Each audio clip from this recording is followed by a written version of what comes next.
Bien, buenos días. Bueno, con puntualidad británica vamos a comenzar. Tengo hoy el honor de presentar a la profesora María Teresa Cid Vázquez, que es profesora en la Universidad CEU San Pablo de Madrid. Voy a señalar simplemente alguna publicación que creo que es bastante relevante, también relacionada con el tema actual. Mm, Yo he de reconocer que me gustó tener que presentarla porque utilizo algunas de sus publicaciones en mis clases de familia, o sea que para mí es un placer.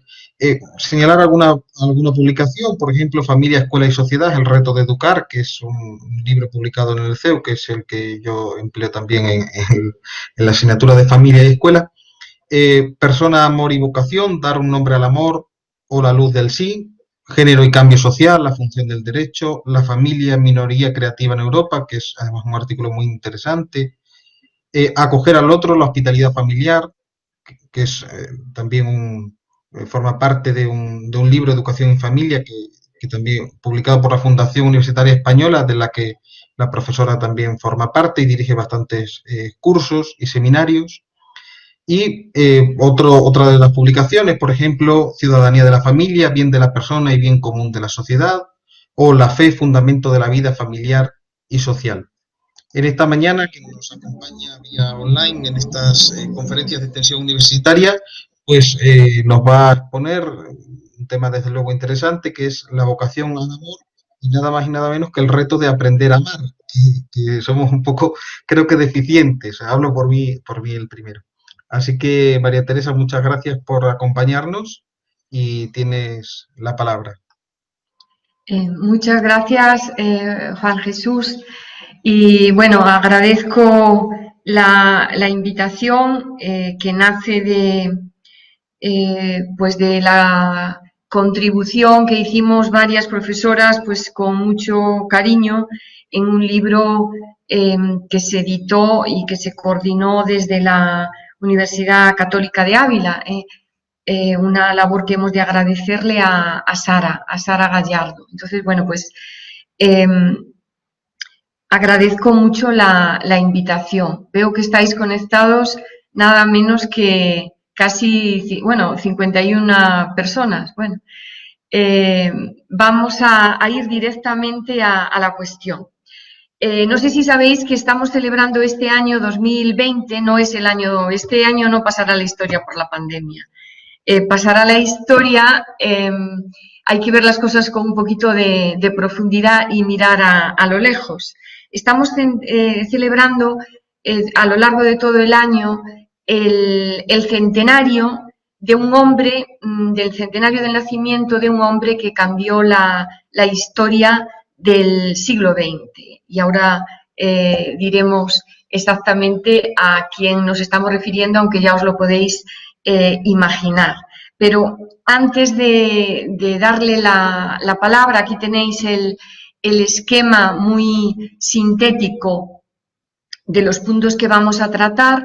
Estaba pensando yo ahora, cuando se acercaba el momento de hablar, no he puesto en el esquema hablar de los obstáculos, las dificultades que uno puede encontrar para vivir pues esto que expresa la vocación al amor, pero esas dificultades y esos obstáculos pues pueden salir durante el coloquio, que todos tenemos experiencia de lo que vamos a hablar.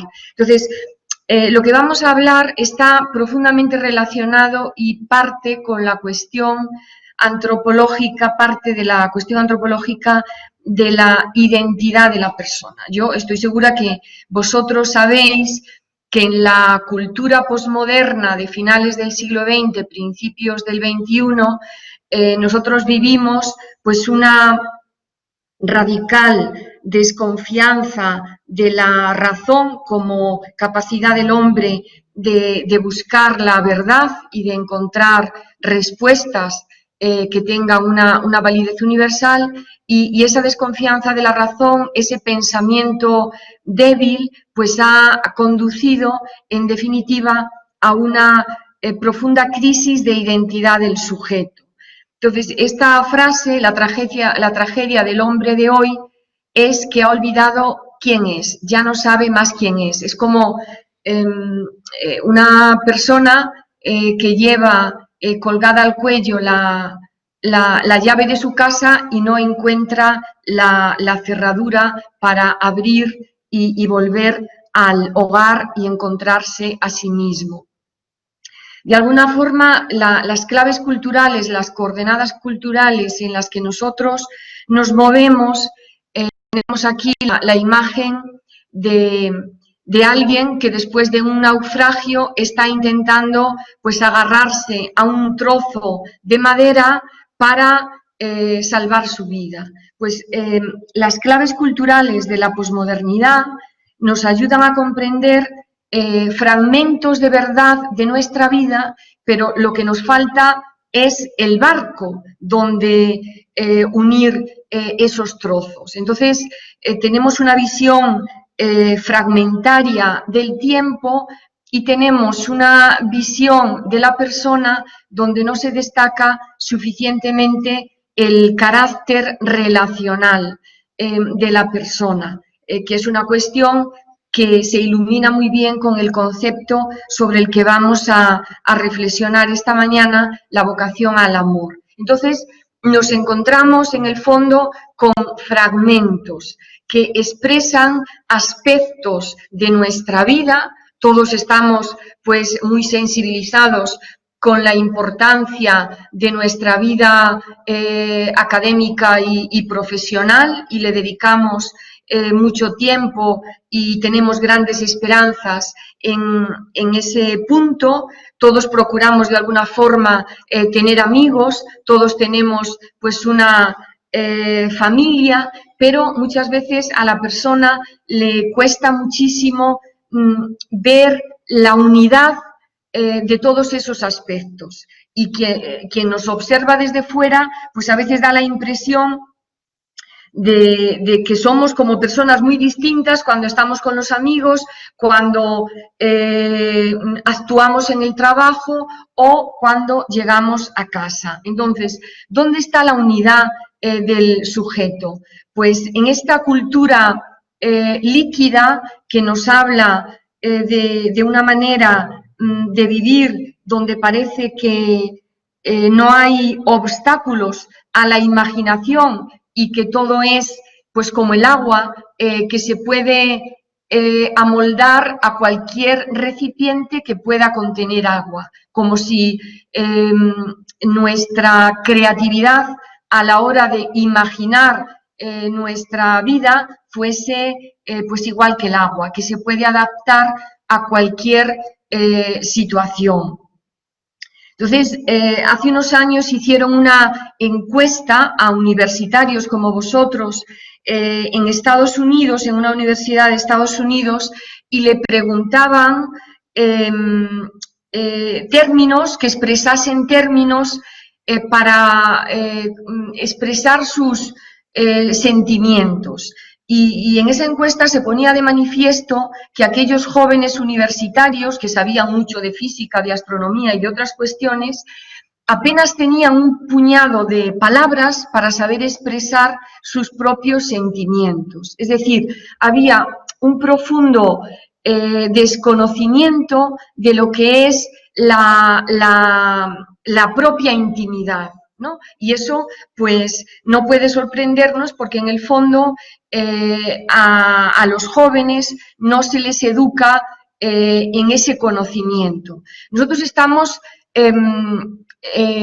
actualmente gobernados en el mundo por los que se consideran que fueron los artífices, los protagonistas de mayo del 68 con su famoso amor libre. Hagamos el amor y no la guerra. Ya sabéis que esta revolución universitaria que empezó no en París, en la Sorbona, sino en una universidad de Estados Unidos, la gran reivindicación y lo que dio origen en el fondo a algo que después ha trascendido y ha cambiado la sociedad, desde luego, la reivindicación original de aquellos jóvenes universitarios era, en el campus de Berkeley, era oponerse a las residencias universitarias solo masculinas o solo femeninas. Es decir, querían una mayor libertad para utilizar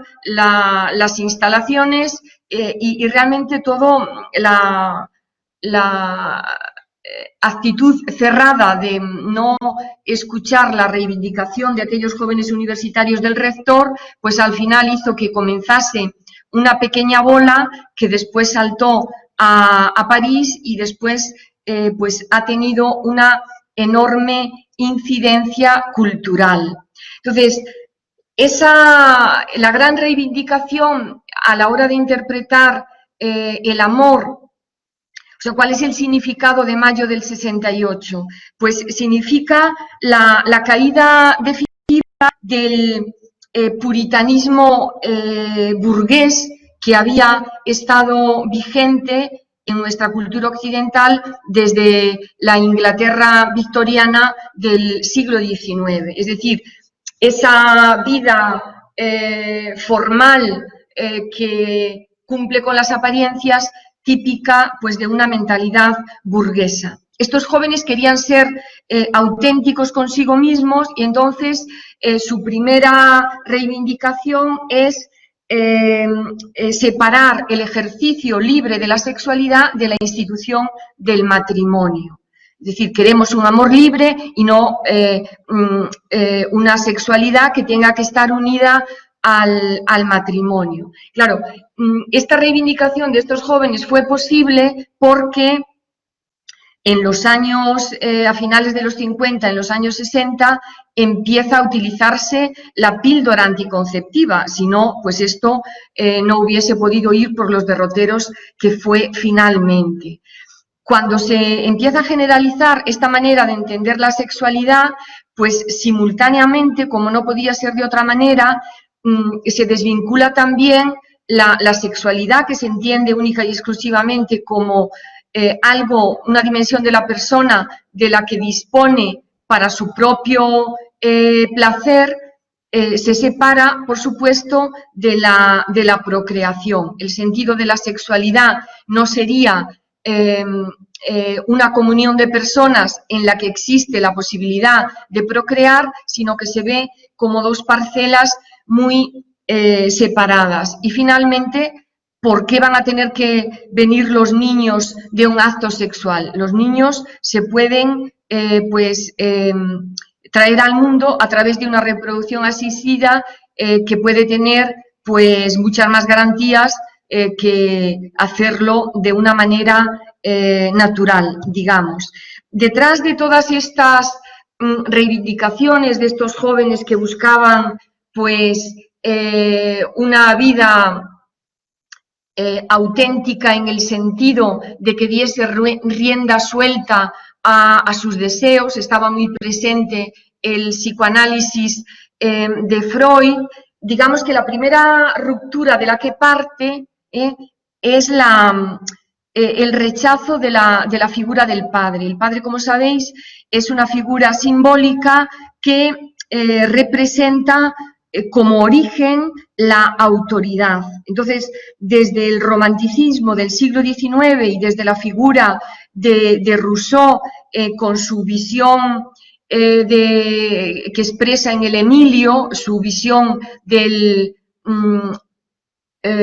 mito del hombre nuevo, hay que romper con la figura del padre, porque el padre limita la autonomía y los padres no saben educar. Por eso Rousseau ya proponía, y esto ha tenido un enorme éxito en las corrientes pedagógicas, que los niños no deberían ser educados por los padres, sino por expertos. Y el experto pues sería una persona que acompaña o que facilita al niño el que tenga todo tipo de experiencias. Por eso Rousseau en el Emilio propone ya una revolución sexual mucho más radical que la de los años 60, donde había que levantar el tabú del incesto. ¿Por qué no va a tener el niño relaciones sexuales con su padre, con su madre? Bueno,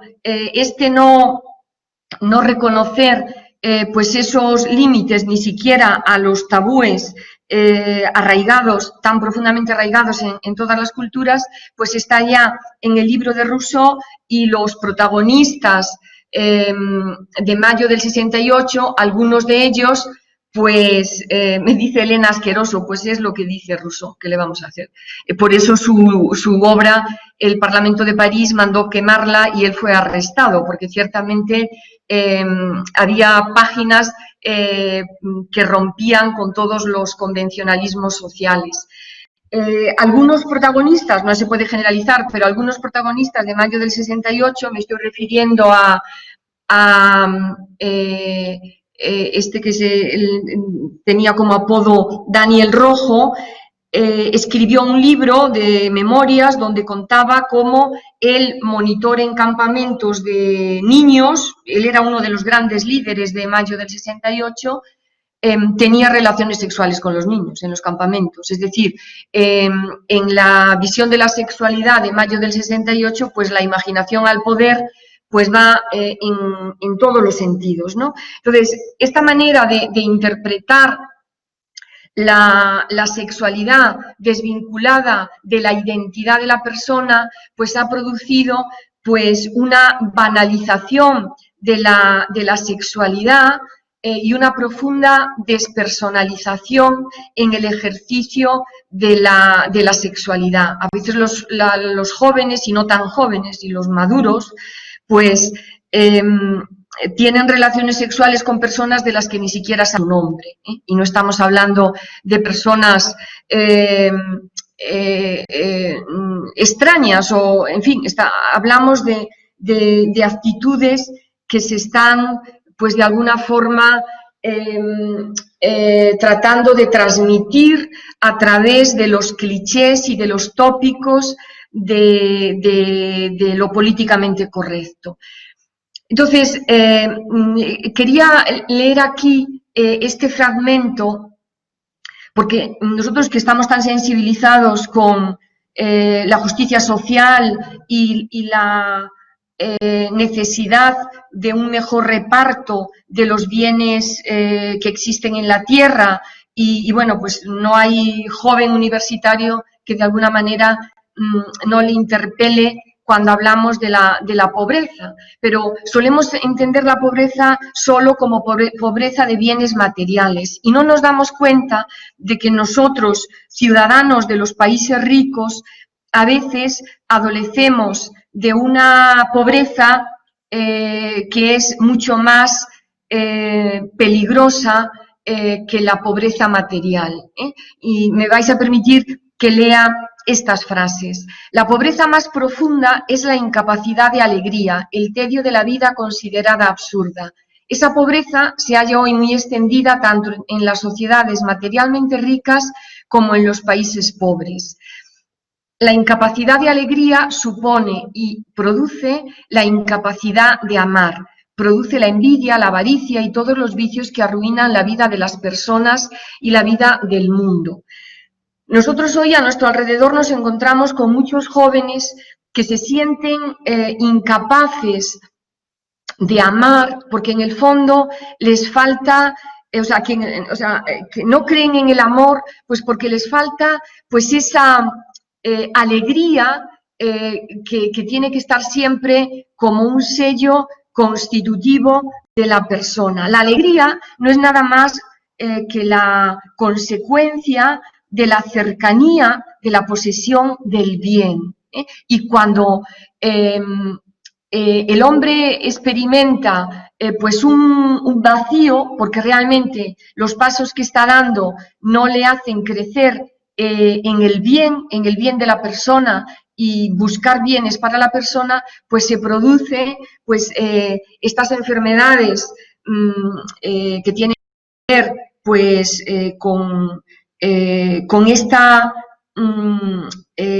soledad tan profunda que viven algunas personas. Entonces, nosotros cuando vamos a hacer un viaje a tierras desconocidas, buscamos siempre pues un guía o un mapa, o tratamos de informarnos un poco para sacarle todo el partido a ese viaje magnífico que vamos a hacer. Bueno, pues conocer la propia intimidad es también iniciar un viaje, y para conocer hasta el fondo la propia intimidad no lo logramos con una introspección psicológica o sentándonos en un despacho a que nos escuche un psicólogo, sino que realmente lo que necesitamos es un maestro que sepa iluminar nuestro camino para que nosotros vayamos dando pasos para unir esos fragmentos de nuestra vida que a veces nos cuesta saber interpretar en un marco de sentido global. Entonces tenéis aquí pues la imagen de Juan Pablo II, del que estamos celebrando el centenario de su nacimiento. Cuando fue elegido Papa en el año 1978, él traía pues un recorrido desde que había participado en el Concilio Vaticano II y toda su experiencia pastoral con los jóvenes universitarios y con los grupos de novios que tenía en Cracovia. Le había importado mucho y había reflexionado mucho sobre el tema de nuestra conferencia. Entonces, en una carta preciosa que dirigió a los artistas, decía Juan Pablo II, que a cada hombre se le confía la tarea de ser artífice de la propia vida, en cierto modo de hacer de ella una obra de arte, una obra maestra. Entonces, entender el significado de la vocación al amor puede iluminar en nosotros dónde está la cerradura para meter esa llave que nos permita realmente hacer de nuestra vida una obra de arte, ¿no? Entonces, es ese el sentido de esta pequeña charla con vosotros. Tenéis aquí dos imágenes de unas esculturas de una amiga, Mariela Garibay, una gran escultora, la que tenéis en blanco, se titula Respuesta, y nos habla un poco del pórtico para situarnos en el tema que vamos a tratar. Entonces, los dos términos, vocación y amor.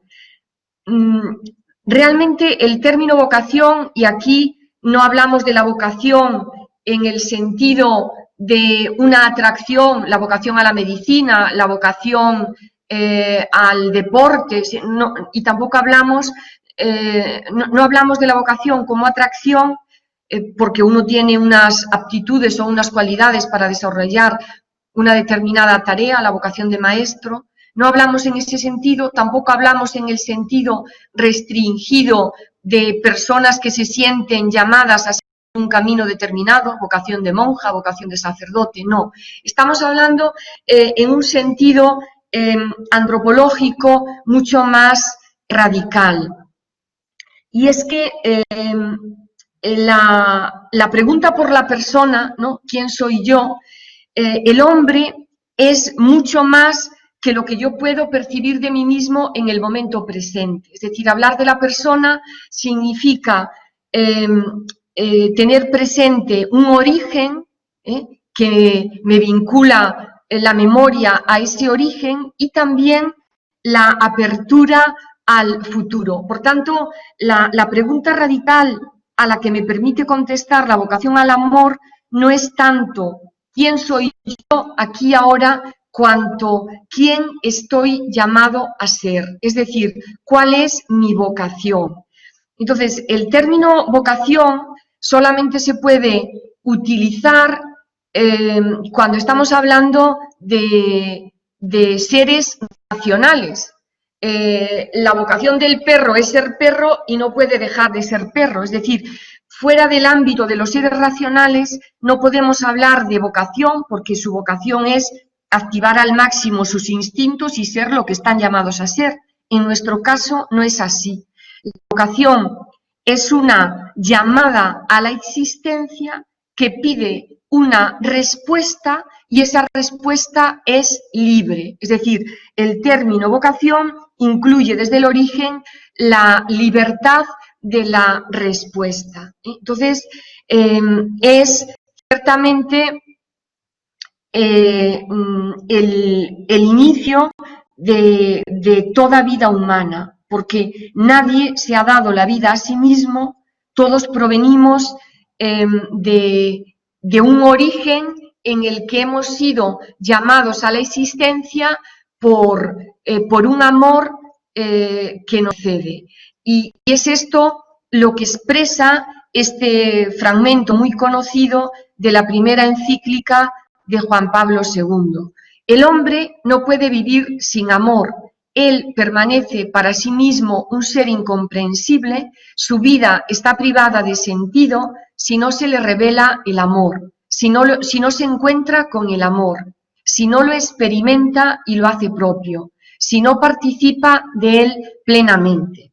A veces nos podemos encontrar en muchos debates donde sale el típico que dice yo no creo en Dios, yo soy ateo y estas cosas, ¿no? Bueno, pues luego todos creemos en algo, puede que no creamos en Dios, pero creemos en otras cosas. El hombre necesita creer en algo para afirmar su propio arraigo en el mundo. Pero es muy difícil encontrar personas que no crean en algún amor, aunque a veces pues ese amor pues no sea verdadero. Es decir, todo el mundo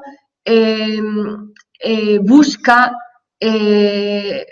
amar y ser amado, aunque a veces uno no sepa muy bien cómo lograrlo. Entonces, en este fragmento lo que nos está diciendo es que cuando habla de revelarse el amor y encontrarse con el amor, de lo que nos está hablando es que el amor no es una idea, es decir, yo no sé del amor porque lea muchos libros donde se reflexiona sobre el amor, y el amor tampoco se reduce solo a sentimientos. Claro que los sentimientos tienen que ver con el amor, pero el amor es mucho más que un mero sentimiento. Entonces, realmente el hombre entra en contacto con el amor a través de la experiencia. Es decir, el amor, más que una idea, más que mero sentimiento, es algo que experimenta la persona y que configura su ser, no solo antropológico, sino también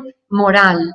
Entonces, ese inicio de la vocación como una llamada, es decir, toda vida humana procede de una llamada que en el origen pues es un don que se hace a la persona, ¿no? Bueno, pues esa llamada en el origen, un origen amoroso que se expresa pues en el afecto que unía a los padres que acogen ese don del hijo. Ese es el origen de cada uno de nosotros. Aquí muchos estaréis pensando, hay jóvenes, hay personas que no han experimentado ese origen amoroso.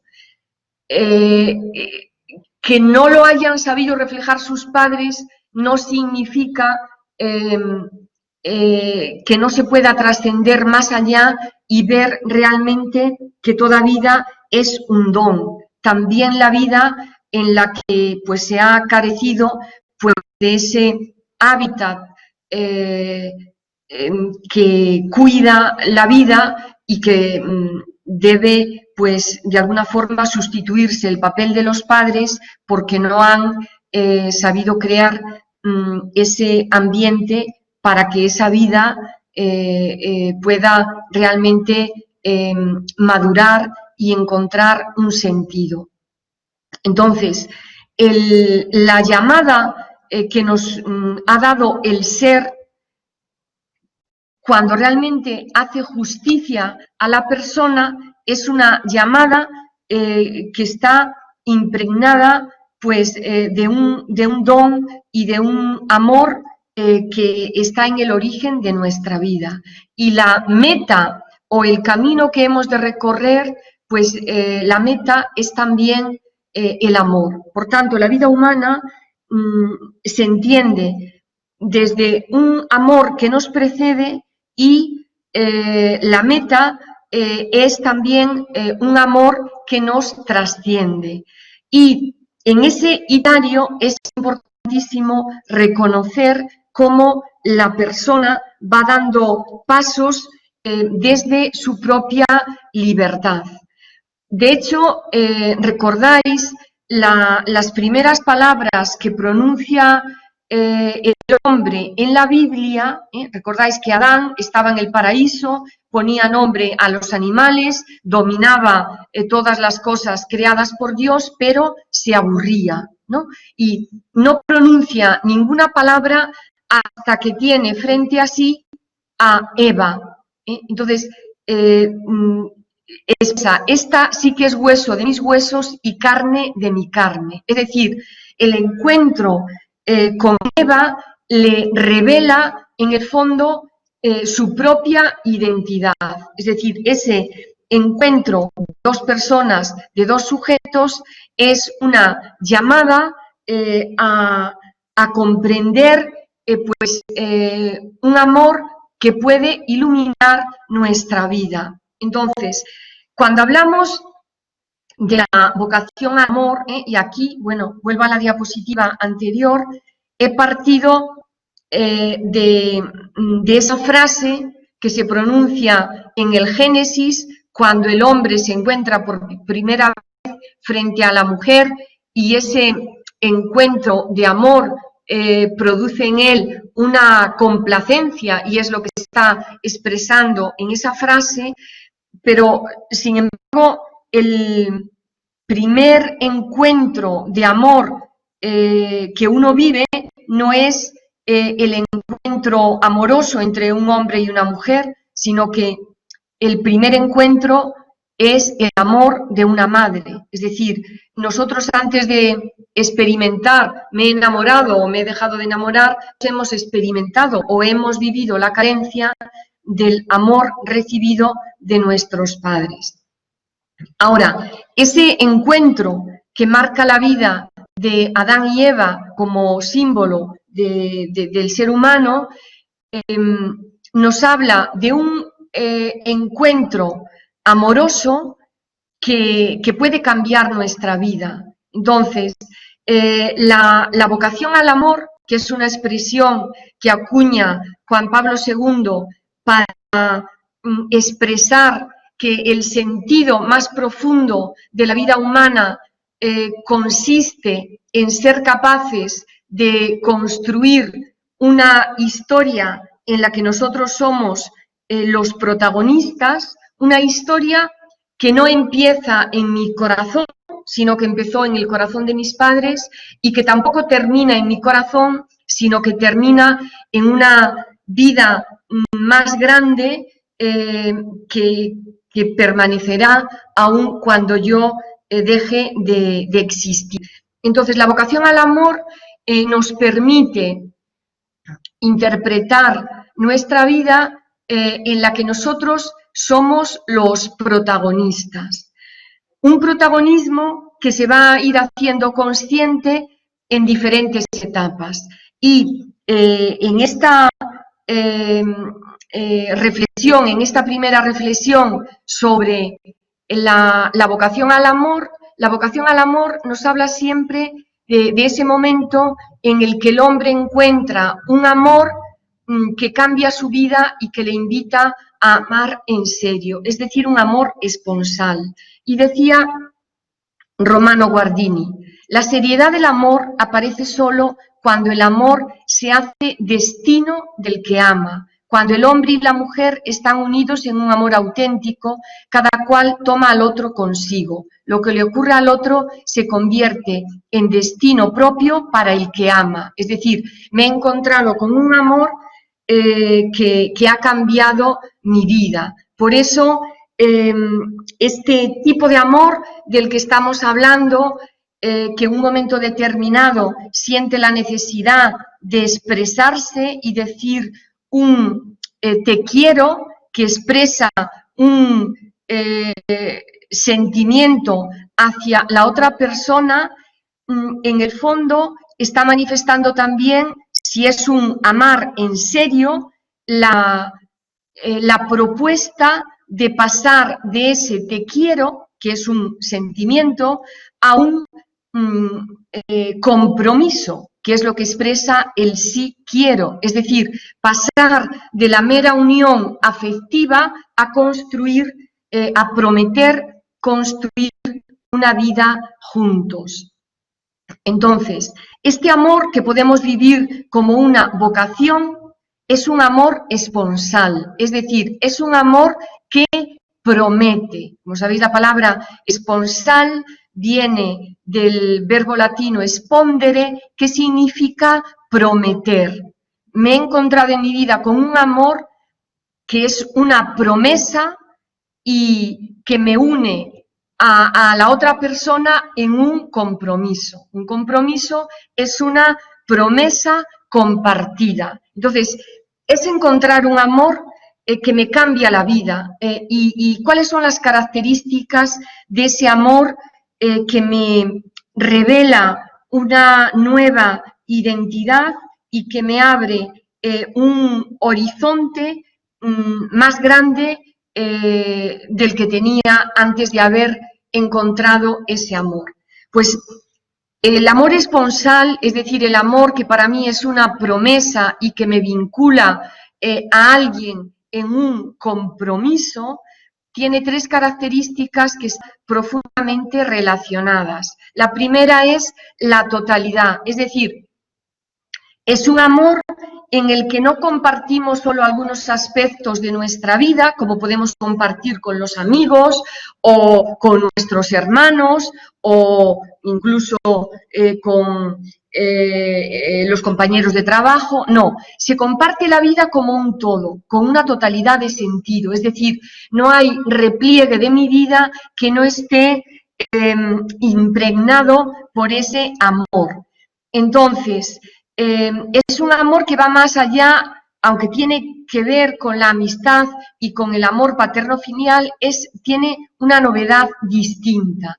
¿Por qué? Porque me lo pide todo. Si me lo pide todo, me pide el corazón. Es decir, es un amor que me está llamando a entregar totalmente a otro, abrir y compartir mi intimidad con otro. Cuando hablamos aquí de la entrega de la corporalidad, esa entrega está simbolizada en el corazón y, como sabéis, el corazón es símbolo no solo del cuerpo, sino de toda la persona. Es decir, es un amor en el que yo comparto y construyo mi intimidad con otro, con el que a partir de ahora vamos a tener una vida en común. Entonces, señalamos aquí en la diapositiva que esta entrega del corazón,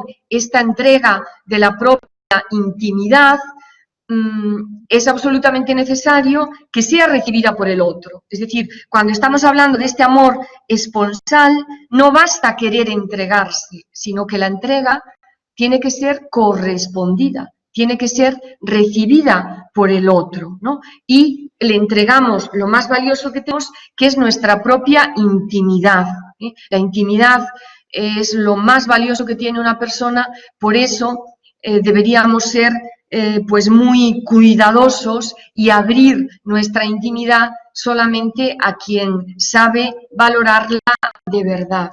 Totalidad, corporalidad y exclusividad. Querer una sola cosa con todo el alma es una profunda aspiración de todo amor verdadero. Es decir, esa exclusividad que está profundamente relacionada con las dos características anteriores, dice que ese amor esponsal es un amor en el que yo me doy totalmente a la otra persona, todo y solo a ti. Es decir, la persona se entrega en totalidad al otro y esa entrega recibida por el otro pide una exclusividad. Por eso, un rasgo característico de un amor verdadero, verdadero pero no posesivo, es el tener celos cuando vemos que esa exclusividad no se vive. Entonces, la fidelidad al compromiso expresa siempre la verdad de la entrega, de la misma manera que la infidelidad al compromiso expresa una mentira. ¿Por qué? Porque estás comprometido con una persona y estás entregándote a otra algo que en el fondo no estás viviendo, ¿no? Entonces, esa fidelidad es cosa de dos. Por eso, este tipo de amor del que estamos hablando requiere la reciprocidad.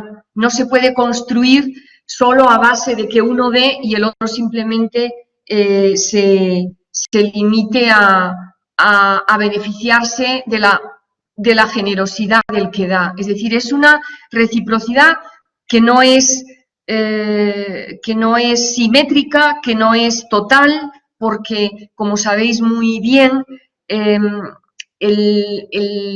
este tema que estamos hablando, el mito andrógino de la media naranja no existe. Es decir, por mucho que yo me encuentre con un amor que puedo vivir en serio y que me promete construir una vida juntos, la alteridad de la persona significa que cada uno de nosotros estamos abiertos a una trascendencia.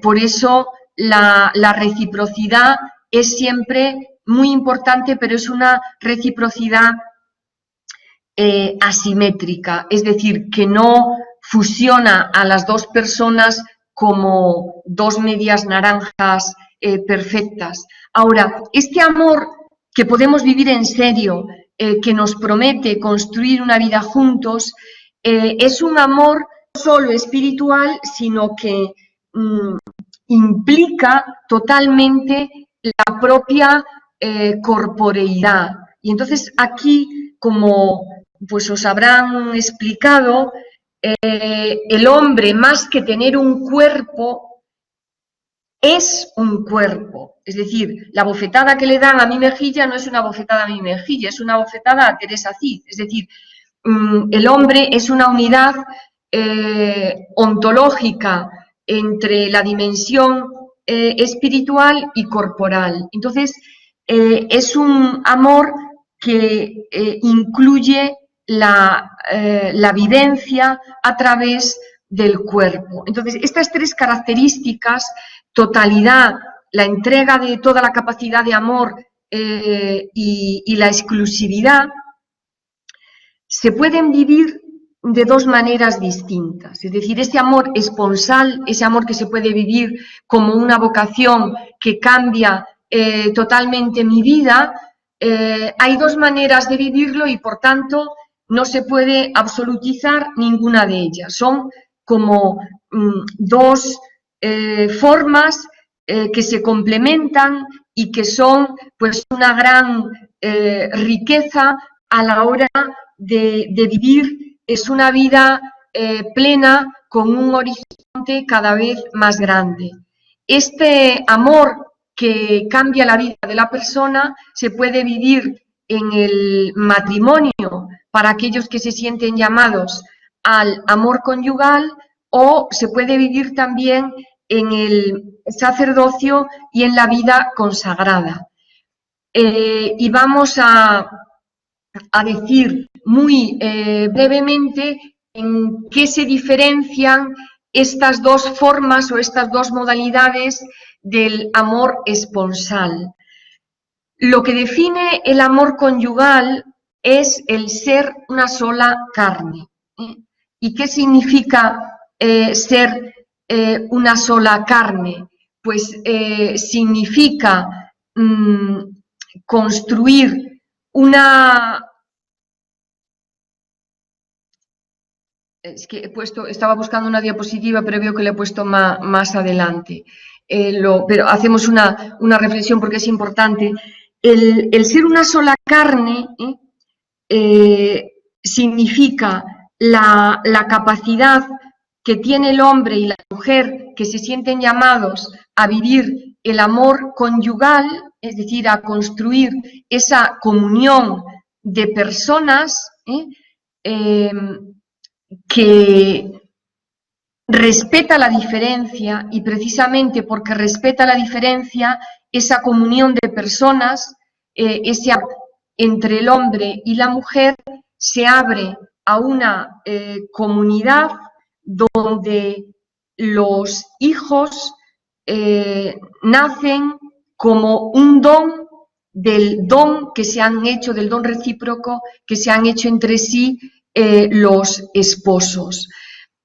Las características de ese amor pues son las que hemos señalado antes para cualquier tipo de amor esponsal, pero aquí en el amor conyugal, que significa la entrega de la propia corporalidad al otro a través del acto conyugal, pues ciertamente es un amor que está abierto a la transmisión de la vida. Y este amor conyugal pues pide esa exclusividad de la que hemos hablado antes, por eso la poligamia se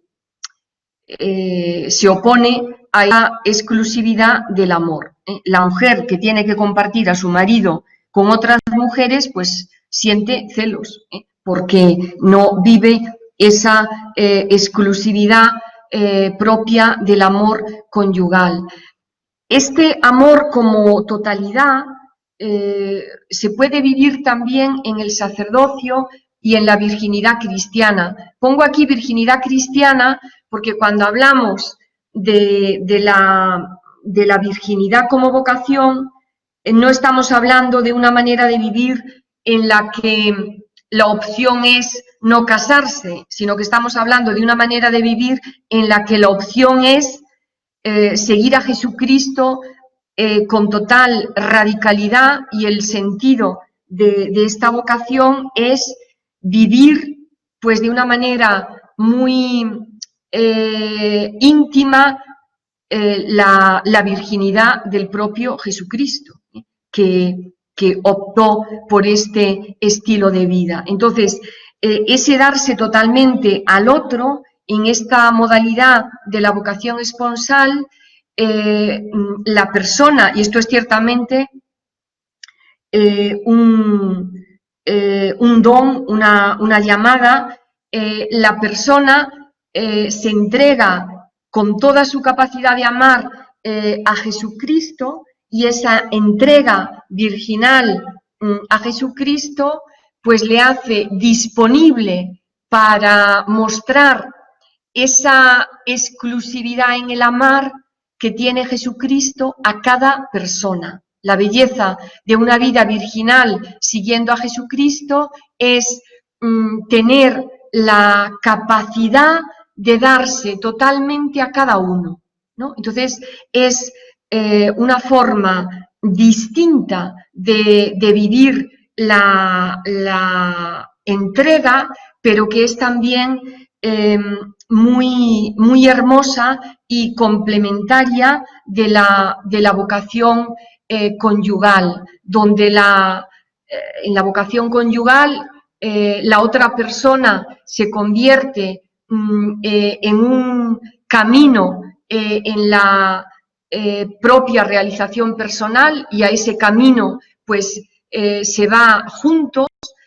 Aquí en esta modalidad esa cercanía se experimenta en el seguimiento radical de Jesucristo, que hace a la persona totalmente disponible para cada uno. Por tanto, no es una soltería, no es un rechazo a otra forma del amor conyugal, sino que es una renuncia a algo muy hermoso como es el amor entre un hombre y una mujer por un amor como es el seguimiento radical de Jesucristo para estar totalmente disponible a cada uno.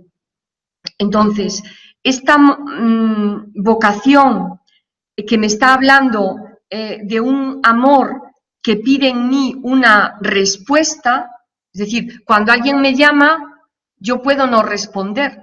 El no responder ya es una respuesta, es decir, el no querer acoger lo que el otro me quiera decir, por eso me callo. Entonces, en ese sentido, la vocación pide siempre el ejercicio de la libertad de la persona. Ante una llamada yo puedo responder de muy diferentes maneras.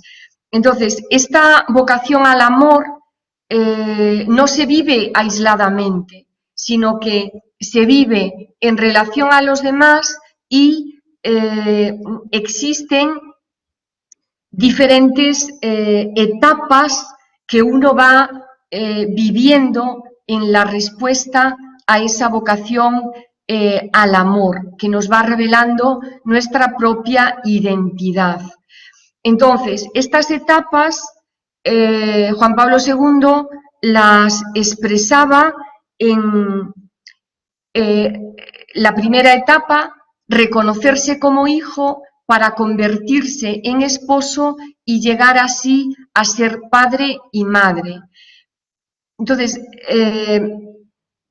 son etapas que están profundamente relacionadas, y aquí cuando hablamos de ser esposo, ser padre o madre, no ignoramos la diferencia del amor conyugal y el amor virginal propio de la vida sacerdotal o de las personas consagradas, pero viven esta dimensión con las características propias de su vocación.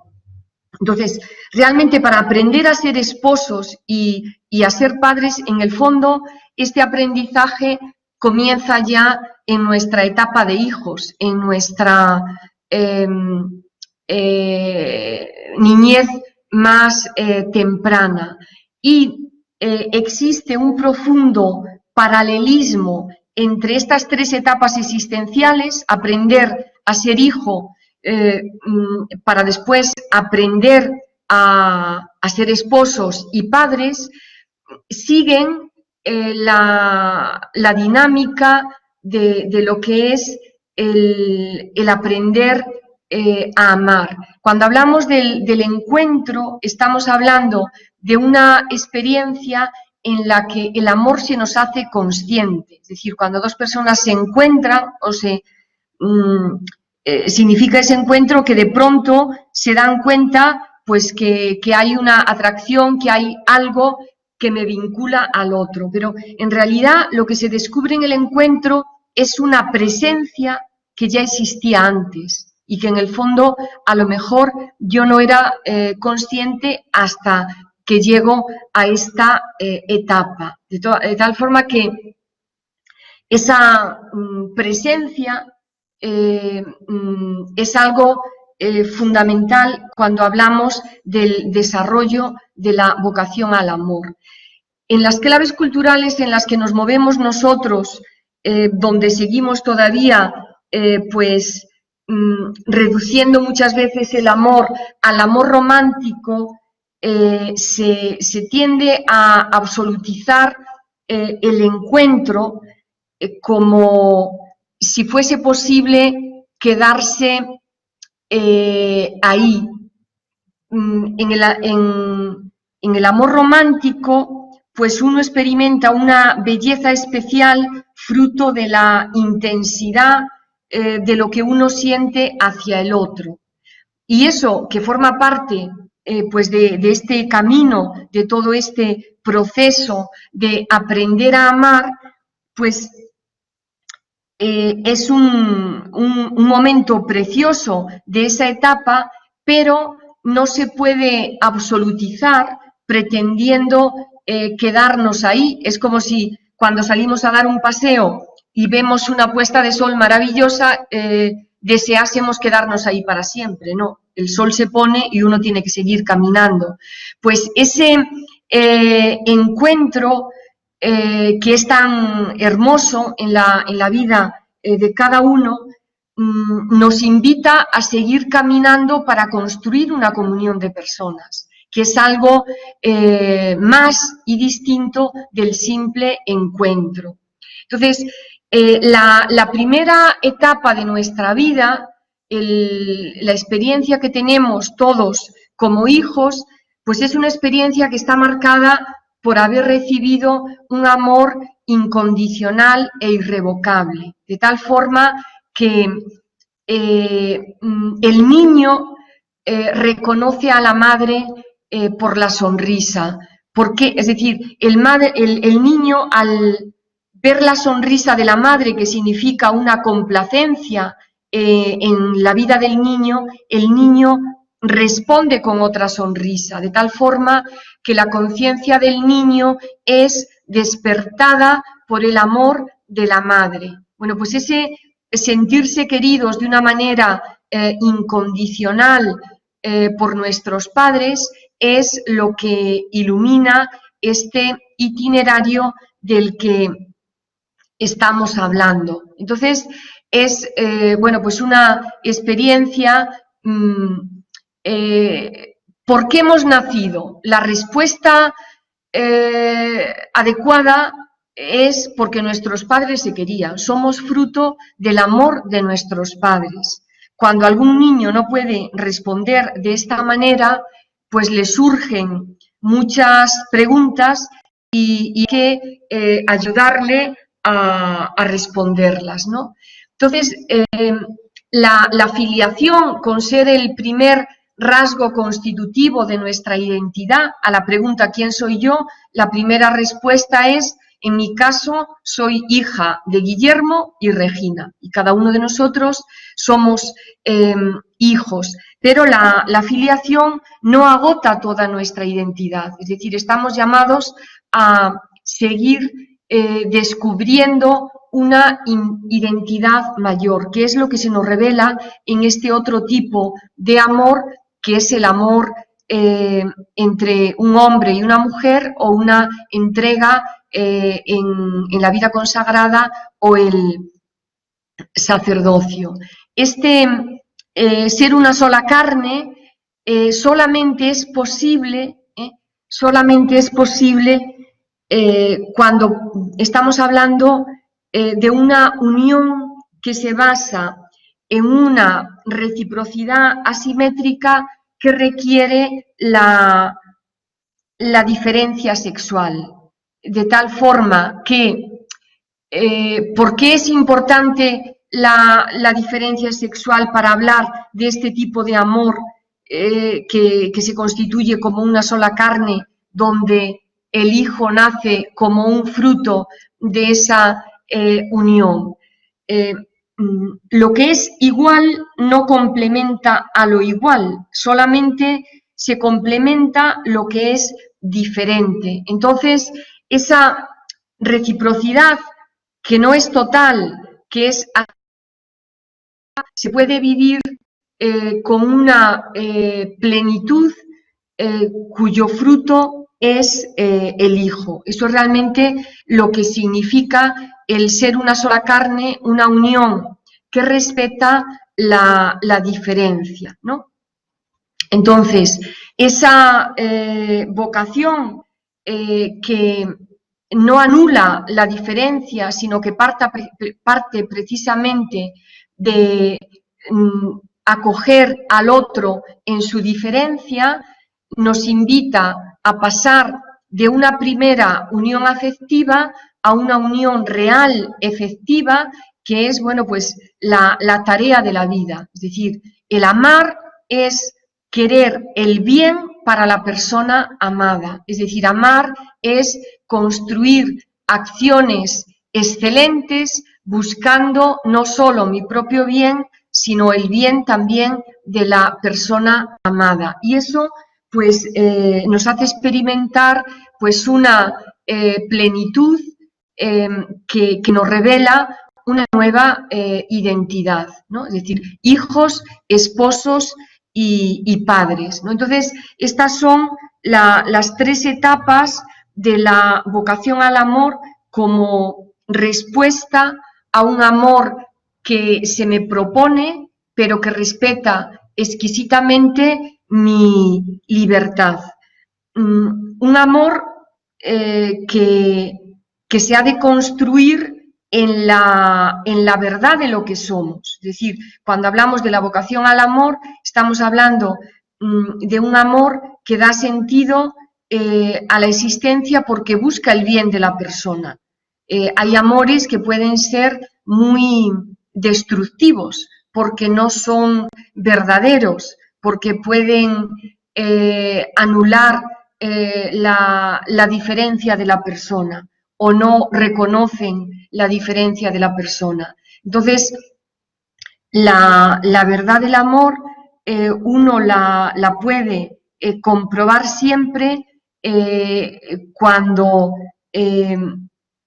lo que le une al otro es un bien que me hace crecer. Es decir, de tal forma que amar en el fondo es tener la voluntad de promocionar, de sacar lo mejor del otro. Y eso no es una cosa solamente subjetiva, sino que uno lo puede verificar en el día a día cuando ve que va creciendo como persona en todos los ámbitos de su existencia. Bueno, yo veo que ya pasan unos minutos de las 2 y ahora veo aquí el chat, no sé si habíais, no, pensé que si habíais hecho alguna pregunta, no.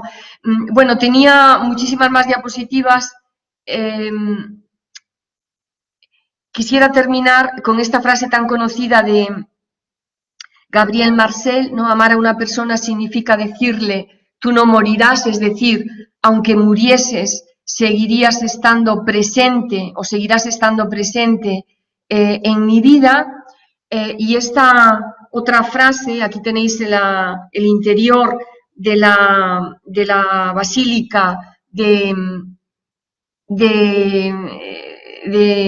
Gaudí, la Sagrada Familia, veis aquí estas columnas tan frágiles, ¿no? Porque son muy estrechas, todas juntas son capaces de sostener el peso inmenso de la Sagrada Familia. Bueno, pues esta imagen representa muy bien la vida en relación que es la vocación al amor, ¿no? Y quiero concluir con esta frase de Tomás Morales, ¿no? La grandeza de una vida y una muerte se miden por el amor. Es decir, tanto será grande mi vida cuanto sea grande mi capacidad de amar con un amor verdadero, entregándome a los demás, ¿no? Bueno, pues esto es lo que nos ilumina este sentido de la vocación al amor que ya os habéis dado cuenta que en el fondo pues está muy relacionado con la vocación que cada uno de nosotros tiene a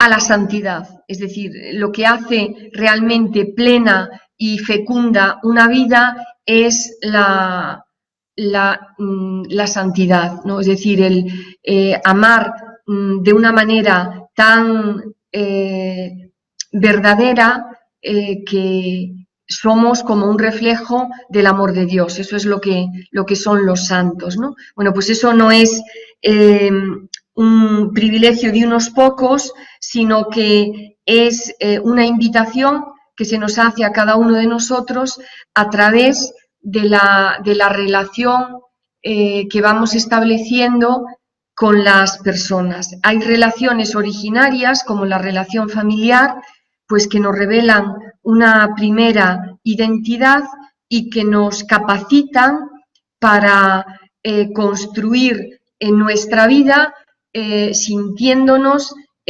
protagonistas y artífices de esa obra de arte que debe ser nuestra vida. Pues yo por mi parte le daría la palabra, no sé si está Juan Jesús, creo que todavía está conectado, le daría la palabra. Sí, le doy la palabra a Juan Jesús para que termine él.